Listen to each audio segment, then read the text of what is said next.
ओम नमो भगवते वासुदेवाय। ओम नमो भगवते वासुदेवाय। ओम नमो भगवते वासुदेवाय। नारायणं नमस्कृत्य नरं चैव नरोत्तमं देवीं सरस्वतीं व्यासं ततो जयमुदीरयेत्। नाम संकीर्तनं यस्य सर्वपापप्रणाशनं प्रणामो दुःखशमनस्तन्नमामि हरिं परम्।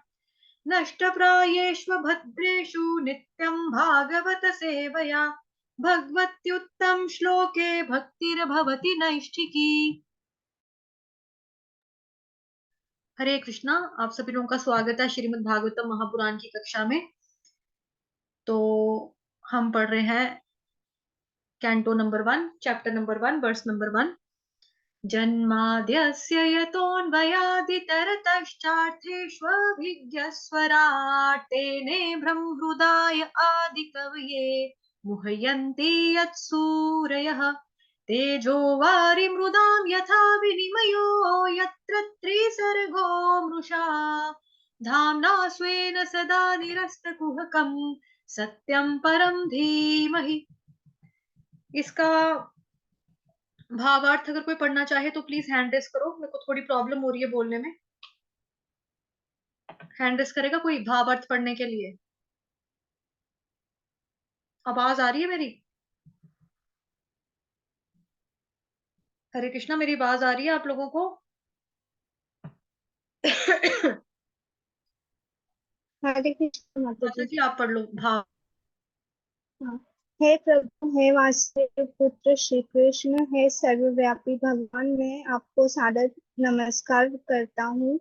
मैं भगवान श्री कृष्ण का ध्यान करता हूँ क्योंकि वे परम सत्य हैं और व्यक्त ब्राह्मणों की पालन संहार के समस्त कर्मों के आदि कारण है। वे प्रत्यक्ष तथा अप्रत्यक्ष रूप से सारे जगत से अवगत रहते हैं और वे परम स्वतंत्र हैं क्योंकि उनसे परे अन्य कोई कारण है ही नहीं।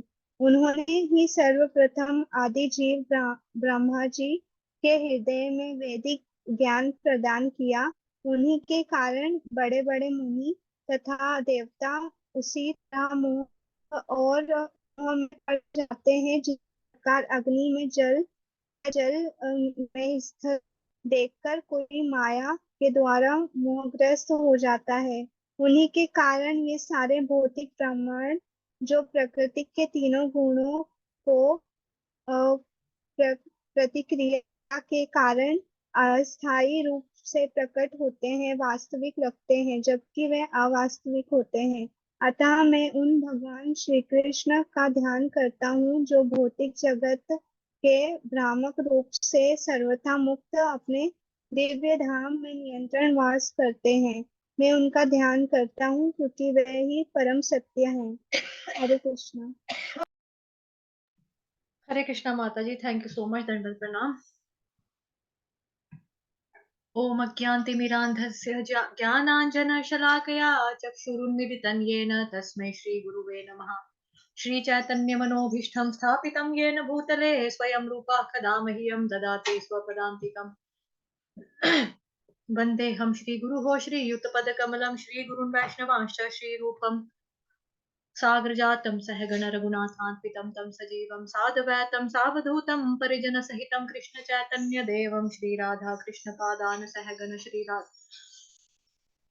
श्रीराधा कृष्णपादान् सहगण ललिता श्रीविशाखान्वितांश्च नमः। ओम विष्णुपादाय कृष्णप्रेष्ठाय भूतले श्रीमते भक्ति वेदांत स्वामिनिति नामिने नमस्ते सारस्वते देवे गौरवाणी प्रचारिणे निर्विशेष शून्यवादी पाश्चात्य देशतारिणे नमो महावदन्याय कृष्ण प्रेम प्रदायते कृष्णाय कृष्ण चैतन्य नाम्ने गोत्विषे नमः।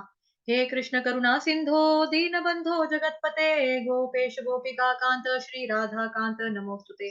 तप्त कांचन गौरांगी श्री राधे वृंदावनेश्वरी वृषभानुसुते देवी प्रणमामि हरिप्रिये वाञ्छाकल्पतरुभ्यश्च कृपा सिन्धुभयेव च पतितानां पावनेभ्यो वैष्णवेभ्यो नमो नमः। जय श्री कृष्ण चैतन्य प्रभु नित्यानंद, श्री अद्वैत गदाधर श्रीवासादि गौर भक्त वृंद। हरे कृष्ण कृष्ण कृष्ण हरे हरे, हरे राम राम राम हरे हरे। हरे कृष्ण कृष्ण कृष्ण हरे हरे, हरे राम राम हरे हरे। तात्पर्य जगत गुरु श्रील प्रभुपाद द्वारा श्रील प्रभुपाद की जय। तो हम 5 पेजेस ऑलरेडी पढ़ चुके हैं, 5वां पेज मतलब पढ़ रहे हैं, तो उधर से ही हम शुरू करेंगे, जितना पढ़ा हुआ है उसको छोड़ेंगे।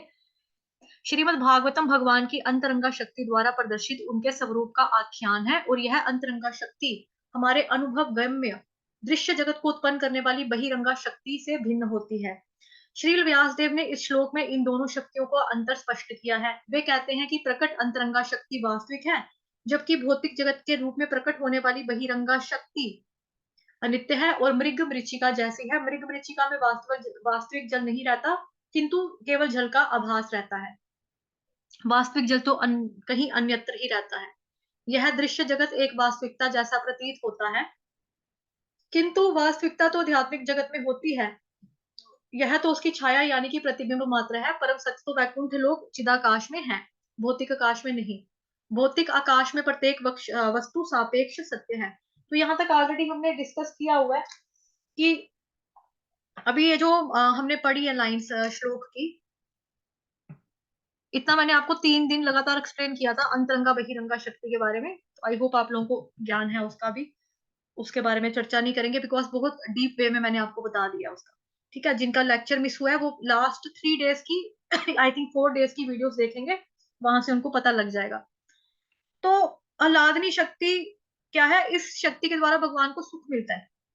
अब ये जो लाइन है यहाँ पे, ये वाली लाइन देखो, ये वाला, तेजो वारि मृदाम यथा विनिमयो यत्र त्रिसर्गो मृषा। इसका इस लाइन से हमें क्या पता लग रहा है कि ये महामाया का कार्य है, कि ये जो जगत है ये असत्य है लेकिन सत्य लगता है। ये इस लाइन में बात हुई है, ठीक है। और जो अगली वाली लाइन है, धामना स्वेन सदा निरस्तकुहकम सत्यम परम धीमहि, आध्यात्मिक शक्ति के बारे में इस लाइन में बताया हुआ। क्लियर? जो पहली वाली लाइन बताई मैंने, थर्ड और फोर्थ लाइन जो है श्लोक की, तीसरी वाली लाइन में क्या है? महामाया के बारे में कि कैसे काम करती है। और जगत जो है बेसिकली झूठा है, असत्य है, लेकिन महामाया की शक्ति के द्वारा वो हमको क्या लगता है? सच्चा सच्चा लगता है कि सच में है। और धामना स्वयं सदा निरस्त कुहकम सत्यम परम धीमी वाली जो लाइन है, आध्यात्मिक शक्ति के बारे में यहाँ पर बताया गया है। ठीक है, अब वापस जाएंगे पेज नंबर 5 पे ही हम।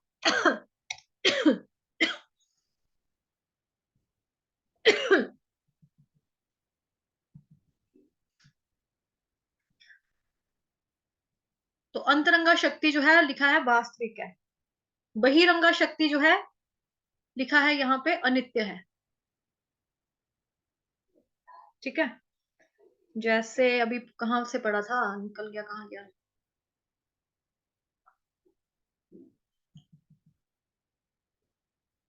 ये रहा, बहिरंगा शक्ति अनित्य है और मृगमृच्छिका जैसी है। मृगमृच्छिका में वास्तविक जल नहीं होता, लेकिन जल का भास रहता है। इसके बारे में ऑलरेडी हमने 3-4 दिन पढ़ा है।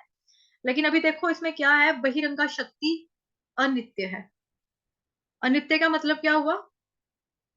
नित्य का अपोजिट हो गया अनित्य।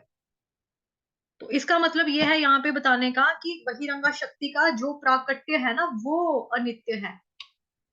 बहिरंगा शक्ति का जो प्राकट्य है वो अनित्य है। बहिरंगा शक्ति लेकिन जो है वो नित्य है। आपको शायद समझ में आ रहा है कि नहीं आ रहा है? वेट करो एक सेकंड, रुक जाओ, मैं आपको एक और चीज दिखाती हूँ। आप लोगों ने पढ़ा है, अगर मैं रिवीजन जैसी करवाऊंगी तो शायद आपको याद आ जाए कि किसके बारे में बात कर रही हूँ। Bhagavad Gita chapter number 7।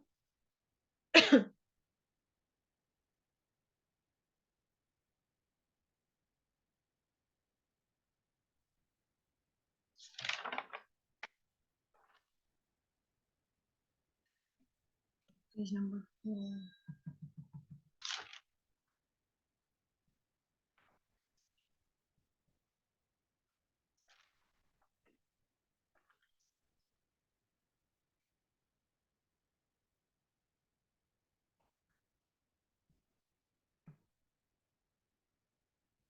हरे कृष्णा, क्या आप लोगों को भी स्क्रीन चेंज होगी ना आप लोगों के लिए भी?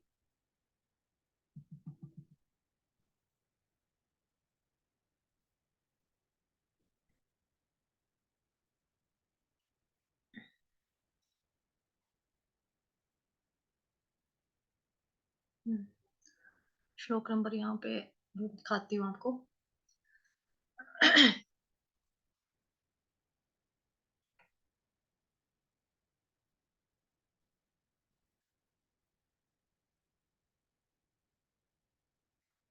कौन सा गया? 16।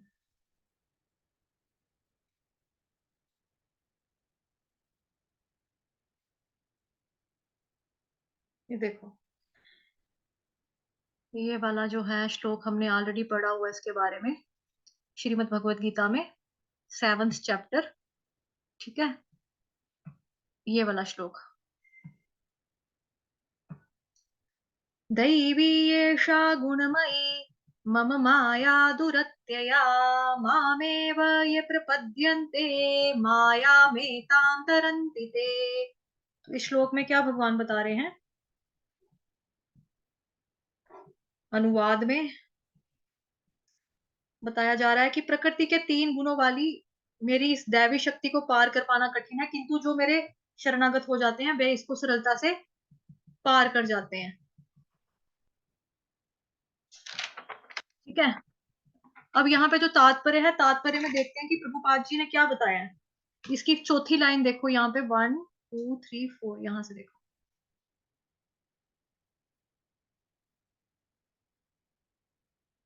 ये देखो जहां से हाईलाइट कर रही हूं मैं।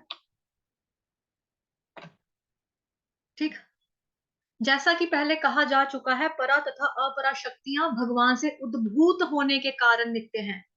क्लियर? जीव भगवान की पराशक्ति से संबंधित होते हैं, किंतु अपराशक्ति अर्थात पदार्थ के द्वारा दूषित होने से उनका मोह भी नित्य होता है। अतः बद्ध जीव जो है वो नित्य बद्ध है।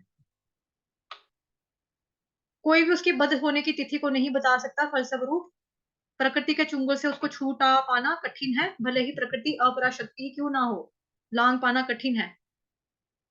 तो अभी जैसा यहाँ पे हमने पढ़ा, यहाँ पे क्या लिखा है? अपराशक्तियां भगवान से उद्भूत होने के कारण नित्य हैं। ठीक, वापस जाएंगे हम अपने ही श्लोक की तरफ। कहाँ पे गया? चैप्टर नंबर 1, यहाँ पे। ठीक है, स्क्रीन आई थिंक होगी चेंज। तो अतः बद्ध जीव नित्य बद्ध है, तो श्रीमद् भागवतम में वापस आ गई। अब स्क्रीन आपके सामने आ गई, यहाँ लिखा है माया शक्ति जो है नित्य है, लेकिन यहाँ पे क्या लिखा है? बहिरंगा शक्ति नित्य है। अब होता क्या है, ये सुप्त अवस्था में, सुप्त अवस्था बोलते हैं सोए हुए को, अगर सोई हुई अवस्था है या फिर जागृत अवस्था में रहती है। ठीक, जब ये जागा हुआ होता है, मतलब कि जब ये जागृत अवस्था में होती है, तो ये जगत की सृष्टि करती है। और जागृत कौन करते हैं?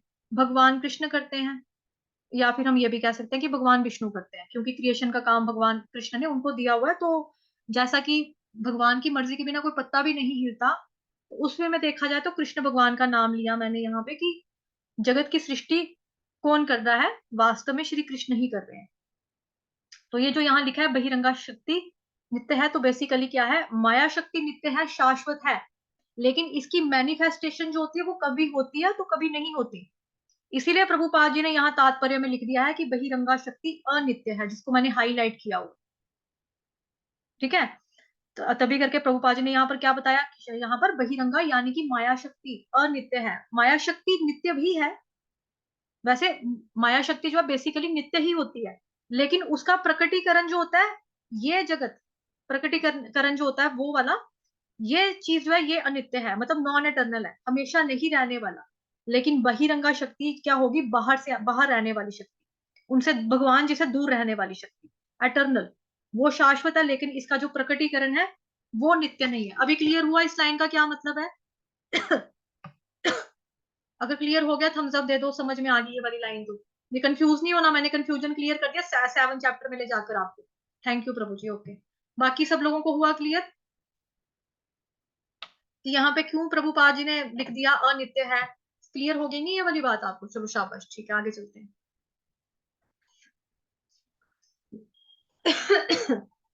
उसके बाद यहाँ पे है जी, भौतिक आकाश में प्रत्येक वस्तु सापेक्ष सत्य है। सापेक्ष सत्य, सापेक्ष सत्य। सापेक्ष का मतलब क्या होता है? इंटरडिपेंडेंस। क्या मतलब होता है सापेक्ष का? इंटरडिपेंडेंस। अब भौतिक आकाश में प्रत्येक वस्तु सापेक्ष सत्य है, कहने का तात्पर्य यह है कि यह सत्य किसी अन्य पर आश्रित होता है। यह जगत प्रकृति के तीनों गुणों की अंतक्रिया से बनता है। एक सत्य किसी अन्य पर आश्रित होता है। ठीक है जी, ये वाली बात हम कर रहे हैं अब तीन चीजें होती हैं इसमें। एक होता है ज्ञाता, एक होता है ज्ञेय, एक होता है ज्ञान। पढ़ा हुआ है हमने ऑलरेडी 13वें अध्याय में श्रीमद् भगवद गीता का 13th चैप्टर जो था, क्षेत्र क्षेत्रज्ञ याद करो, वही चीज है। ज्ञाता, ज्ञेय और ज्ञान, इन तीनों की यहाँ पर सापेक्षता है। इन तीनों की यहाँ पर क्या है? सापेक्षता। सापेक्षता का मतलब क्या बताया मैंने? इंटरडिपेंडेंस। कैसे है? ज्ञाता का मतलब क्या हो गया? जानने वाला। ज्ञान मतलब जिसके द्वारा व्यक्ति कोई जानता है चीज को। और ज्ञेय का मतलब हो गया जिसको जान रहा है। तो सापेक्ष का मतलब क्या बताया? इंटरडिपेंडेंस। लेकिन अगर इसमें से ज्ञाता ही गायब हो जाएगा तो ना तो ज्ञान का मतलब रहेगा कोई, ना ही ज्ञेय का कोई मतलब रहेगा। तो इसी चीज को सापेक्ष कहते हैं, जो एक दूसरे पे आश्रित होते हैं। ठीक। अब लेकिन यहां पर क्या लिखा है? कहने का तात्पर्य ये है, एक सत्य किसी अन्य पर आश्रित होता है। तो अभी मैंने क्या बताया? इसका मतलब सापेक्ष का मतलब इंटरडिपेंडेंस, मतलब किसी पे डिपेंडेंट होना, लेकिन यहाँ पर किसी अन्य पर आश्रित होना। लेकिन अब हम जिस सत्य के बारे में बात कर रहे हैं यहाँ पे, देखो सत्य कहाँ से आ गया? सत्यम परम धीमहि। श्लोक में वापस जाओ, ये देखो, धामना स्वेन सदा निरस्तकुहकम सत्यम परम धीमहि। तो कौन से सत्य के बारे में बात हो रही है हमारी? आई होप आप लोगों को मुश्किल नहीं लग रहा है। मैं बहुत ही स्लो पढ़ा रही हूँ अभी, और ऑलरेडी 3 दिन मैंने इसी पे लटकाया है पूरा आपको, ताकि आपको क्लियर हो जाए चीज की क्या बताया जा रहा है। ठीक है, क्योंकि पहला श्लोक, ये देखो कहाँ वापिस आगे, भौतिक आकाश में प्रत्येक वस्तु में सापेक्ष सत्य है, कहने का तात्पर्य यह है कि एक सत्य किसी अन्य पर आश्रित होता है। दुनिया में कोई भी चीज अगर हमें दिखाई देती है तो एक दूसरे के ऊपर डिपेंडेंट है। जैसा कि मैंने बताया, ज्ञान ये अगर निकाल देंगे, कब? जब ज्ञाता ही गायब हो जाएगा तो इन दोनों का कोई मतलब ही नहीं होगा। जैसे आपके पास मोबाइल है, मेरे पास भी मोबाइल है, हम लोग एक दूसरे को नंबर अगर मिलाएंगे, हम लोग फोन पे बात कर सकते हैं। लेकिन आपने फोन लगाया मुझे, मैंने फोन ऑन भी कर दिया, लेकिन आपके साथ मेरी बात ही नहीं हुई, तो फोन का क्या मतलब रहेगा? चाहे आपको नंबर डायल करना आता हो, चाहे आपको बात करना आता हो, चाहे मुझे बात करना आता हो, लेकिन जिसके साथ बात करनी है वही बंदा अगर बीच में से उड़ गया, हट गया, तो नॉलेज का क्या मतलब है? अब समझ में आया? इस एग्जाम्पल से समझ में आया? और एग्जाम्पल दूं या चलूं आगे? जैसे हमारे पास कंप्यूटर है, लैपटॉप है, हम लोग एक दूसरे को वेबकैम के थ्रू देख सकते हैं, लेकिन कंप्यूटर ऑन रखा है, क्लास यहीं पे बीच में लटक जाए आपकी, आपको मेरी शक्ल आना दिखाई देना बंद हो जाए, स्क्रीन नजर आनी बंद हो जाए कि जिसके ऊपर यहाँ पे हम पढ़ रहे हैं, जो हमारा स्क्रीन दिख रहा है इस वक्त, श्रीमद् भागवतम का स्क्रीन नजर आनी बंद हो जाए, तो इस क्लास का क्या मतलब हुआ? जब आपको पढ़ाने वाला ही यहाँ पे नहीं है, तो स्क्रीन का क्या अर्थ होगा? अब समझ में आया? दूसरे एग्जाम्पल से समझ में आया? चलूं आगे, या अभी भी कंफ्यूजन तो नहीं लग रहा किसी को? चलो थम्स अप बढ़ गए हैं पहले से, शाबाश, ठीक है, ओके। तो एक दूसरे पे आश्रित होते हैं, लेकिन भगवान जो है वो कभी भी किसी के ऊपर आश्रित नहीं होते हैं। भगवान जी जो हैं, आप लोग चाहे भगवान को मानो या ना मानो, वैसे तो देखो हम लोग मानते हैं भगवान को, तभी हम लोग यहाँ पे बैठे हैं इकट्ठे होकर। अगर हम ना माने तो हम क्यों बैठेंगे, है ना? लेकिन कहने की बात यहाँ पे ये है कि कुछ इंसान भी ऐसे होते हैं कि जो दुनिया में भगवान को ना माने, या कि हम भगवान को नहीं मानते, लेकिन उसके बावजूद भगवान जी की जो सत्ता है ना, वो खत्म नहीं हो जाएगी इस बेसिस के ऊपर कि वो लोग भगवान को नहीं मानते हैं। भगवान का अस्तित्व जो है वो है, था और रहेगा, वो कभी भी खत्म नहीं होगा। ठीक। जो आपको श्रीमद् भगवद गीता का 9th चैप्टर पढ़ाया जा रहा है शाम को, उसका नाम है परम गुह्य ज्ञान, जो प्रभुपाद जी ने दिया है, और संस्कृत में जो नाम है पुराना वाला राज विद्या राज गुह्य योग, उसके थ्रू अभी समझाती हूँ आपको एक और चीज, बहुत अच्छे से क्लियर हो जाएगी। आपने आल्दो पढ़ा भी है उसको, अब समझ में आया ना, मतलब कि ज्ञाता है, ज्ञान है, ज्ञेय है, भगवान ही, ये तीनों है। इन तीनों में से कुछ भी मिस नहीं हो सकता, क्योंकि भगवान ही मेन, भगवान ही है सारा कुछ। ज्ञाता हो, ज्ञेय हो, ज्ञान हो, तीनों के तीनों भगवान है। इसीलिए भगवान जो है वो किसी पर आश्रित कभी भी नहीं होते हैं। हम लोग उनके ऊपर डिपेंडेंट है। हमारे होने से ना होने से किसी को घंटा फर्क नहीं पड़ता, लेकिन भगवान नहीं होंगे सब खत्म है। भगवान के होने से ही सब कुछ है। 7 चैप्टर में भगवान कहते हैं ना कि मैं एक जो मोतियों वाला हार की एग्जांपल दी थी भगवान ने, कि उस तरह से मैं आश्रित, सारे के सारे लोग मेरे पे आश्रित होते हैं, लेकिन मैं किसी पे आश्रित नहीं होता। ये देखो, यहाँ पे आगे हम श्लोक नंबर 9.4, 9th चैप्टर का राजविद्या राजगुह्य योग का श्लोक संख्या 4 आपके सामने है। मया ततमिदं सर्वै जगदव्यक्त मूर्तिना मत्स्थानि सर्वभूतानि न चाहन्तेष्वस्थितः। यह संपूर्ण जगत मेरे अव्यक्त रूप द्वारा व्याप्त है। समस्त जीव मुझ में है, किंतु मैं उनमें नहीं हूं। इस बात का क्या मतलब है? इस बात का यही मतलब है कि हम तो भगवान के ऊपर आश्रित हैं, लेकिन भगवान हमारे ऊपर आश्रित बिल्कुल भी नहीं है। हमारा अस्तित्व उनके अस्तित्व के ऊपर डिपेंड करता है, लेकिन हम ना हो तो उनके अस्तित्व को कोई इससे फर्क नहीं पड़ता। प्रभुपाद जी इसी तात्पर्य में 9.4 के जो अध्याय का जो श्लोक हमने पढ़ा 9वें का, उसके तात्पर्य में जो प्रभुपाद जी हैं वो आगे बता रहे हैं, उदाहरण के रूप में प्रभुपाद जी ने बता दिया यहाँ पे हमको। ये देखो, यहाँ पे हाईलाइट कर रही हूं मैं। उदाहरणार्थ, राजा किसी सरकार का अध्यक्ष होता है और सरकार उसी शक्ति का प्राकट्य होती है। विभिन्न सरकारी विभाग राजा की शक्ति के अतिरिक्त और कुछ नहीं होते, और प्रत्येक विभाग राजा की क्षमता पर ही निर्भर करता है। तो भी राजा से यह आशा नहीं की जाती कि वह प्रत्येक विभाग में स्वयं उपस्थित हो। इसके साथ ही एक और प्रभुपाद जी ने उदाहरण दिया है। यह एक मोटा सा उदाहरण दिया गया। इसी प्रकार हम जितने स्वरूप देखते हैं, जितनी भी वस्तुएं इस लोक में तथा परलोक में विद्यमान हैं, वे सब भगवान की शक्ति पर आश्रित हैं। सृष्टि की उत्पत्ति भगवान की विभिन्न शक्तियों के विस्तार से होती है, जैसा कि श्रीमद् भगवत गीता में कहा गया है, विष्टभ्याहमिदं कुत्सनम। वे अपने साकार रूप के कारण अपनी विभिन्न शक्तियों के विस्तार से सर्वत्र महान, सर्वत्र विद्यमान रहते हैं, सर्वत्र विद्यमान है। अभी समझ में आया? अभी क्लियर हुआ कि क्या बात हो रही है यहाँ पे? हरे कृष्णा। 9th चैप्टर शाम वाली क्लास में तो आप लोग आ रहे हो, कितने कितने लोग, कौन कौन आता है शाम वाले बैच में जो भगवत गीता का चल रहा है, जिसमें लर्न करवा रहे हैं आपको श्लोक की क्लास में? कौन कौन आ रहा है? 1 2 2 लोग आ रहे हैं, 5 3, शाबाश, बढ़ रहे हैं। तो बस आप लोगों को समझ में आ गया ना कि मैं किसके बारे में बात हुई है यहाँ पर, किस तरह से एक दूसरे के साथ ये चीजें कनेक्टेड होती हैं। तभी मैं बोलती हूँ भगवत गीता को डीप वे में स्टडी करो। लेकिन आप लोगों को लगता है ऊपर ऊपर से पढ़ेंगे तो हमारे आ जाएगा सारा, तभी करके आगे चल के इंसान कंफ्यूज होता है। अब समझ में आया कि कहाँ से बात कहाँ पे आई थी? भौतिक आकाश में प्रत्येक वस्तु सापेक्ष सत्य है। कहने का तात्पर्य यह है, हर एक सत्य किसी अन्य पर आश्रित होता है, लेकिन भगवान जी को दूसरे के ऊपर आश्रित होने की जरूरत नहीं है। क्यों? मया तत्मिदं सर्वं जगत अव्यक्त मूर्तिना मस्थानि सर्वभूतानि न चाहन्तेष्वस्थितः।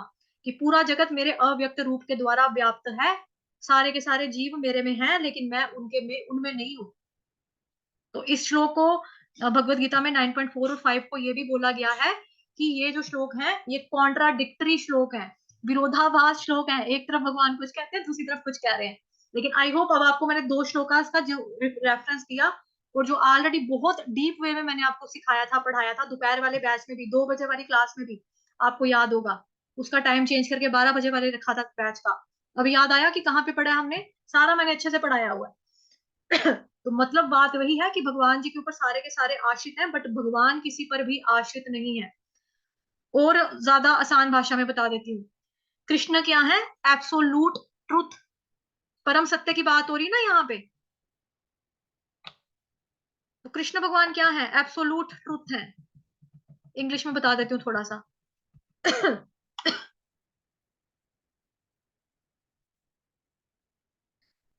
तेजो वारि मृदाम यथा विनिमयो यत्र त्रिसर्गो मृषा धाम्ना स्वेन सदा निरस्तकुहकं सत्यम परम धीमहि। तो भगवान कृष्ण जो है वही एब्सोल्यूट ट्रुथ है। दो होते हैं, एक होता है रिलेटिव ट्रुथ, एक होता है एब्सोल्यूट ट्रुथ। तो जो दूसरे पे डिपेंडेंट हो रिलेशन में उसको बोला जाएगा रिलेटिव ट्रुथ। लेकिन एब्सोल्यूट का मतलब वन एंड ओनली वन, केवल और केवल सिर्फ एक पूर्ण पुरुषोत्तम भगवान श्री कृष्ण जो है वही सत्यम परम है, वही परम सत्य है, वही एब्सोल्यूट ट्रुथ है। One and only one. Relative means, relative का मतलब क्या हो गया? रिलेटिव ट्रुथ का मतलब होगा कि मीन्स कि कोई रिलेशन है तो उसको रिलेटिव ट्रुथ बोलते हैं। लेकिन यहाँ पे क्या हो गया? एब्सोल्यूट ट्रुथ की बात आ रही, तो एब्सोल्यूट ट्रुथ कौन है? कृष्ण भगवान जो है वो एब्सोल्यूट ट्रुथ है। ठीक, वापस चलते हैं 5 पे।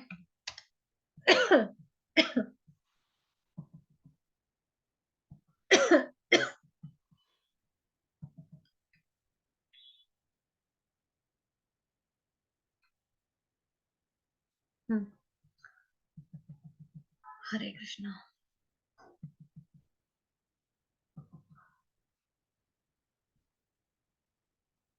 ये पढ़ लिया हमने सारा, ठीक है, सारा पढ़ चुके हैं हम। यह दृश्य जगत प्रकृति के तीनों गुणों की अंत क्रिया से बनता है और अनित्य जगत बद्ध जीव के मोहग्रस्त मन को वास्तविकता का भ्रम प्रस्तुत करने वाला होता है। ठीक, तो प्रकृति के 3 गुणों के अधीन होकर जो हम लोग हैं, मनुष्य लोग जो होते हैं वो कार्य करते हैं। इनफैक्ट हर जीवात्मा जो है प्रकृति के अंडर द, क्या बोलेंगे उसको, मोड ऑफ नेचर बोलते हैं ना इंग्लिश में, प्रकृति के 3 गुण को मोड ऑफ नेचर। उसके लिए हम क्या करते हैं? प्रकृति के तीनों गुणों के प्रभाव में आकर सत्वगुण, रजोगुण, तमोगुण, इन तीनों के अंदर रहकर हम लोग जो है काम करते हैं। और हम लोग क्या हैं? बद्ध जीव है। हम लोग क्या हैं? बद्ध जीव।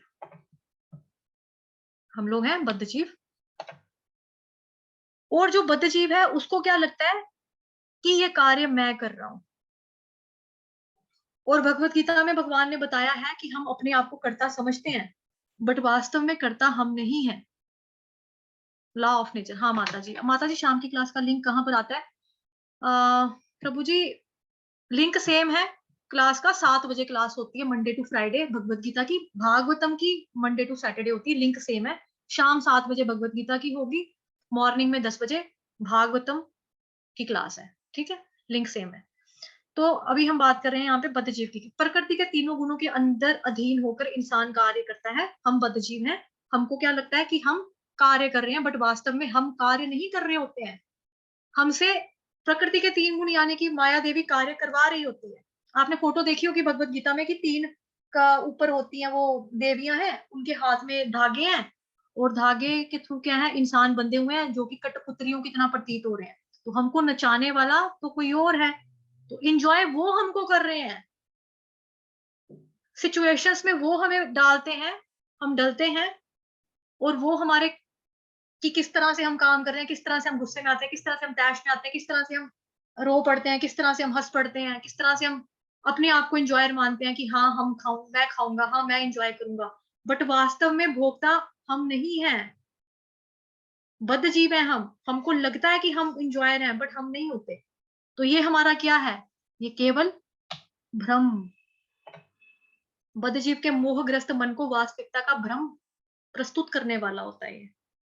अब ये जो भ्रम है, भ्रम ही बेसिकली क्या है? एक योनि से दूसरी योनि में यात्रा करना है।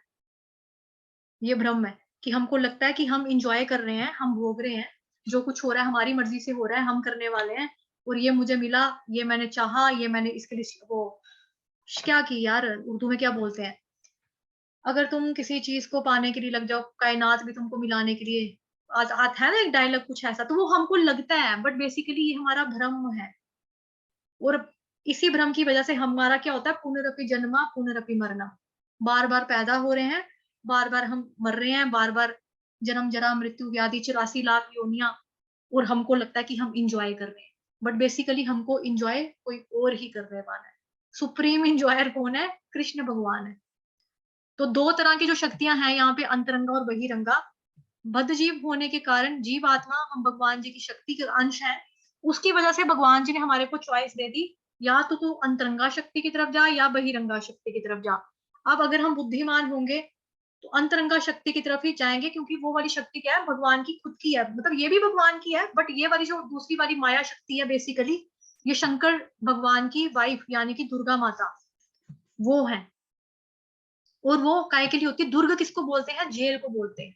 और जेल में क्या मिलता है इंसान को? पनिशमेंट मिलती है, मार पड़ती है, उसको सुधारने के लिए जेल में भेजा जाता है ना। तो ये जो संसार बेसिकली है, भौतिक जगत, यहाँ पे हम लोग अपने अपने कर्मों के अनुसार से, पूर्व जन्मों के कर्मों के अनुसार से आज हम बैठे हुए हैं यहाँ पे। तो और यहाँ पे जेल किस वे में है? ये इनविजिबल जेल है। इनविजिबल जेल होती है भौतिक संसार जो है, यानी कि मृत्यु लोक जो है, ये इनविजिबल जेल है। ये हमको प्रतीत होती है कि ये जेल नहीं है, बट वास्तविकता क्या है कि ये एक जेल है। ऐसी जेल है जो हमको नजर नहीं आती, मतलब कि हमें लगता है कि हमारे हाथ पांव खुले हैं, हमें लगता है कि हम अपनी मर्जी से खा रहे हैं, मर्जी से फिल्म देखने जा रहे हैं, मर्जी से शादी कर रहे हैं, है ना। बट बेसिकली क्या होता है, यहाँ पे हथकड़ियां जो लगी हैं हमें, वो भी इनविजिबल है।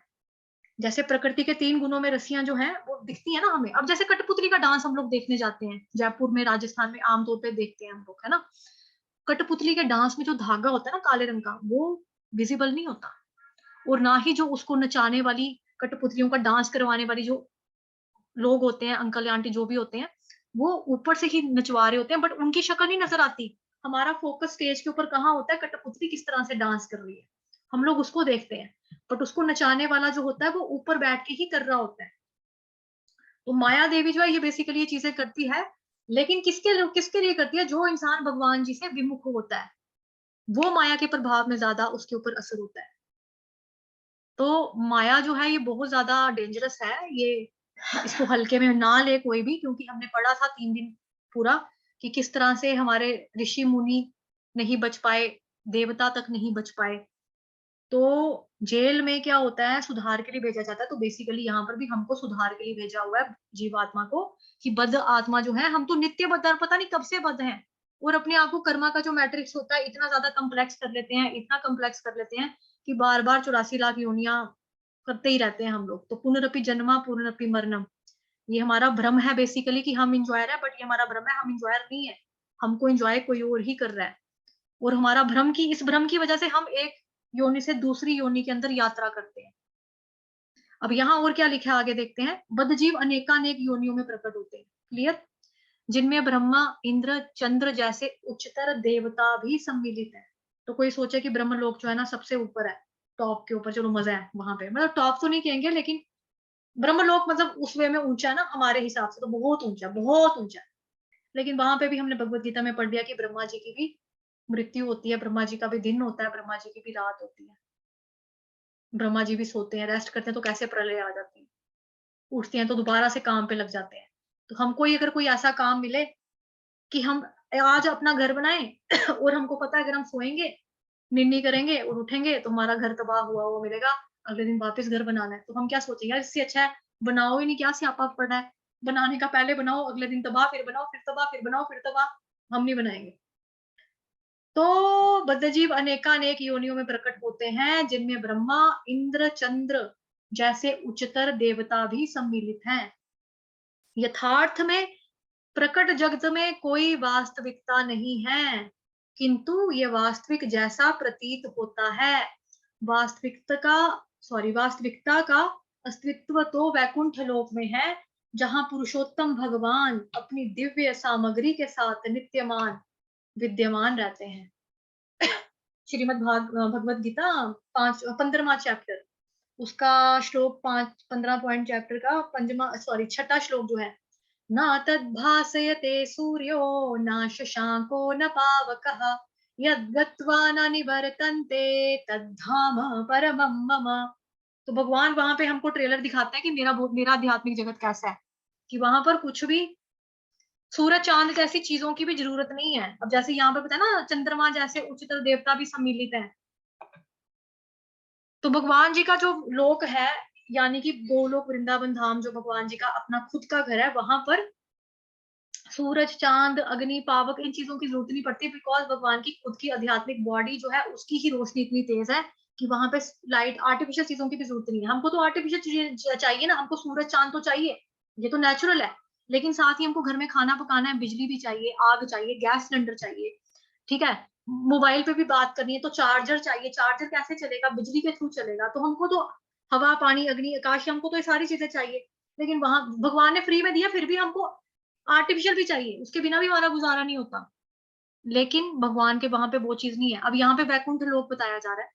वैकुंठ लोक भी आध्यात्मिक लोक का नाम है, एक विष्णु भगवान जी का लोक है। वै का मतलब होता है विदाउट, कुंठ का मतलब होता है बिना दुख दर्द, लोक का मतलब स्थान, ऐसी जगह जहां पे जन्म जरा मृत्यु व्याधि नहीं है। जो वहां जाता है उसका जन्म नहीं होता दोबारा, ठीक है। तो यहीं तक रखेंगे। समझ में आया आप लोगों को? आज कुछ टफ तो नहीं लगा? मैंने अपनी तरफ से बहुत आसान और हल्का कर दिया था। जब मैंने आपको भागवतम सॉरी भगवत गीता के श्लोक दिखाए तो मैंने आपको बहुत आसान कर दिया था, ठीक है। इसको थोड़ा सा रिवाइज करना, आपको समझ में आएगा। ओम पूर्णमदः पूर्णमिदं पूर्णात् पूर्णमुदच्यते पूर्णस्य पूर्णमादाय पूर्णमेवावशिष्यते। ओम शांति शांति शांति। हाँ जी संध्या माता जी, आपने हैंड रेस किया है।